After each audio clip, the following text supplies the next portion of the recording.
Hello， 大家好，我是小南，欢迎收看头脑眼大设计。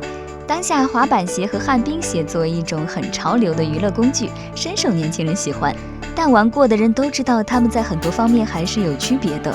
那你能想象，如果将两者合二为一的话，会出现一种什么样的新型代步工具呢？它有没有可能替代自行车呢？今天就带大家一探究竟。有时候外国人的想法似乎总是那么的天马行空，发明出来的东西也是很稀奇古怪。不过不得不承认，很多打破常规的设计确实很有趣。比如今天要介绍的新型出行工具 Orbit Wheels， 看它的样子，你可能会觉得更像滑板一点，但其实它是滑板和旱冰鞋的一个结合体。设计者用两个独立的橡胶轮来代替滑板的板面，而且这两个轮子很轻巧，它直径仅 0.25 米，单个的重量也只有 2.3千克。要踩上去玩的时候，你只需要将双脚放在它的脚踏板上面，用力滑动轮子前后转动，一旦掌控好了平衡力，它就可以稳步前行了。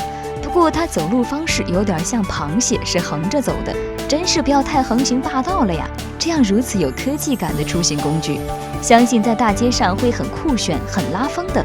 虽然它整体的设计较轻便，但承载力却一点儿也不差，最大可承受180斤的重量，所以一般人都可以放心玩。除此之外，由于它必须靠人发力才能前行，所以用它代步也不乏成为一种时尚的运动方式。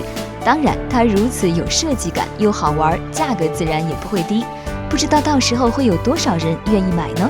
看完这个视频有想说的，就在视频下方留言讨论哦。